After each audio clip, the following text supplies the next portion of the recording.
Поштовани гледачи на утрески брифинг, до крајав на оваа недела ќе продолжиме со динамиката на представување на првите приоритети на новите локални власти со новите челници. Денеска Горан Герасимовски, општина Центар, и Дарко Костовски, општина Бутел. Горан Герасимовски доаѓа на оваа позиција откако подолго време ја водеше комитетот или општинската организација на СДСМ. Затоа е сосема известно и пожелно да го чуем неговиот став врзан со можната, сите бараат влада и јас прашувам како ќе се стабилизира СДСМ. Дали оставката на Заев и на лидерската позиција предизвика шок меѓу членството и вас функционерите? Искрено да. Првично, добро утро, ви благодарам на поканата за ова гостување. Искрено да, вечерта ни предизвика шок на сите поради оставките од двете функции. Тоа е лична одлука, без разлика што и јас и целото членство не се согласуваат со истата од делот на оставката на партиската оставка, но тоа е лична оставка лична од председателот, мислам, негова одлука и ние мораме да се согласиме со истата. Внатре-партиски, не очекува внатре-партиски избори, за кои што сметам дека треба малце да пројде време, да не се избрзуваат работите, за да не настануваат грешки. Таму има уште еден многу битен факт на внатрешната демократија што Заев е воведе со непосреден избор на председатели. Тоа во услови кога реално може СДСМ, која е инаку кревка на фракционерски раздвојување, така да предизвика нови поделби. Затоа мислите дека е потребно малку да слегнат страстите? Да, мислам дека е потребно време да слегнат страстите.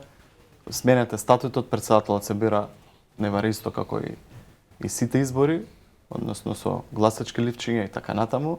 Мислам дека треба време за да се организира и целиот процес, а и да се оловат малце што се вика главите за да се знае како понатаму да се продолжи да се функционира само. Кој внатре во СДСМ се сити на оставката? Дали е реално овој судар на така нареченото урбано и рурално крило кое постои повеќе од 20 години, уште од времето на Црвенковски? Па не би рекол, ама ќе покаже времето.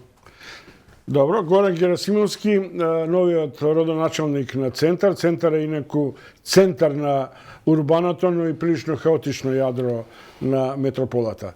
Што според вас треба да предизвика нова филозофија на урбанизмот и на решавањето на приоритетите во оваа општина која е реално гледано огледало на Скопје? Јас и во самиот изминат период, додека траеше самата кампања, во делот на урбанизмот доста и говоревме. Значи, прво треба да се дострадат останатите 9 дупови. Се донесени, треба да се средат останатите дупови, се со цел да се овозможи повеќе простор за граѓаните. Со тие 9 дупови претходно што се ревидирани, добиени се 14.000 метри квадратни зеленило, отстранети се одредени хотели, бетонизации, истото треба да го продолжиме со останатите дупови, да не дозволиме бетонизација дополнителна на централното јадро, односно на самиот центар. Ве очекуваат два клучни испити. Прво, да речам, Holiday Inn и второ, Треска. Ако јас добро разбрав некој, дури и од овие приврзеници на така нареченото Зелено Скопје и оваа невладина групација која влезе во Советот со тројца советници, заговараат промена на урбанистичките решенија, односно на градежните решенија. Како може да изведете, например, намалување на катност, пренамена, зеленило поголемо, например, кај Треска, наспроти веќе усвоениот дуп. Ќе ги менувате дуповите, ќе промените систем на архитектонски нови решенија. Значи, тоа е под дуб Бонјаковец, Бонјаковец 1 и 2, спаѓа и сама Треска, таму има и најголем број на парцели, истиот треба да се ревидира. Ке бараме што помала градба, односно намалување на катноста, што е нормално, овозможување повеќе простори зеленило за граѓаните. Пред се сме тука за доброто на граѓаните, треба да работиме во нивни интерес, но треба да ги почитуваме и правните, односно судски одлуки. Во случајот на Holiday Inn, таму имаме окрупнето земјиште, таму имаме и дозвола за градба, платени комунали 2,4 милиона. Знаеме дека ДКСК има доставено предмет до јавното обвинителство, ќе го разгледаме целосно и ќе го испочитуваме правото. Ништо нема да правиме против законски. Некогаш некои одлуки може и мене нема да ми се допаѓаат, но законот мора целосно да се почитува. Имаме одлична соработка со сите коалициони партнери, вклучувајќи ги и зелените, каде што и со нив ќе се гледаме дополнително. И вчера имавме одредени состаноци, денеска имаме доделување на решенијата. Јас сакам денеска, односно ќе го направиме и примопредавањето, од утре почнуваме со внатрешни состаноци, екипирање, од понеделник официјално и почнува да тече, односно почнува мојот мандат. Дополнително ќе имаме работни групи кои што ќе бидат составени од архитекти и урбанизми надвор, тоа што го најавувавме во самата кампања, надвор од вработените од општината кои што нема да бидат партизирани, кои што ќе ни служат и помагаат во делот на самата урбанизација. Дали е време Скопје да го врати стариот центар за урбанизам, да почне да се размислува за глобална геостратешка позиција на планирањето на метрополата, на одреден начин веќе да размислуваме за нови социоекономски аспекти на густината на населението. Метрополава не може да го издржи товарот на концентрацијата на Македонија во мало.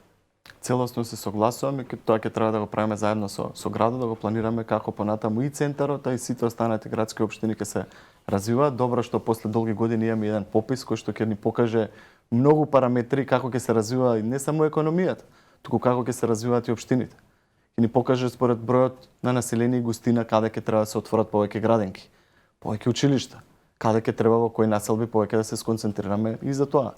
Дополнително ќе знаеме и што сите останати параметри ќе ги користиме за подобар развој на самата општина, верувам и градот. Ако јавноста е сојузник и ваш меѓу другото, ќе излезете во јавност ако ќе ги чувствувате притисоците на така наречената урбана мафија, на бизнис лобита кои нема да се откаже така лесно од катноста, од профитабилноста, по цена на фингирани зелени површини во облакодерите и околу нив.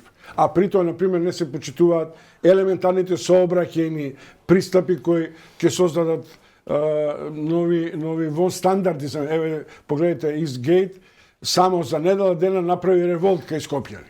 Видовме, јас не бев во новиот отворен трговски, но проаѓав од таму и чекав со, да не речам саат времено, 30 на 40 минути за да го пројдам тој дел. Да, целосно ќе се внимава при секоја урбанизација да имаме доволно зеленило, добра сообраќајна структура и секако ќе го почитуваме делот за намалување на висококатниците од нашето цело време го најавувам. Негов почна со демонтажите на галиите, ќе ви го остави тоа ругло вам, како вие на тоа ќе реагирате?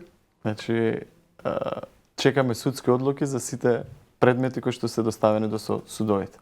Шпанските скали се одстранети, она тркало одстрането, остануваат офицерскиот дом, хотелот и Мајка Тереза, за кои што има законски рокови од 10 години од кои ќе почне градбата да се заврши целосно истата. 2022-2023 истекуваат градбите на офицерскиот дом, односно треба да се завршат на офицерскиот дом и хотелот.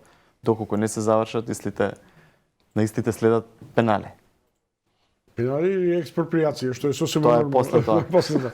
Добро, Горан Герасимовски, новиот градоначалник центар, кој веројатно денеска или утре ќе преземе и улогата од неговиот претходник и на тој начин ќе видиме што тој ќе донесе ново и на каков начин ќе се воспостави новиот метод на диалог со граѓанството и со жителите од центар. Ви благодарам и посакувам успешен мандат. Ви благодарам на поканата.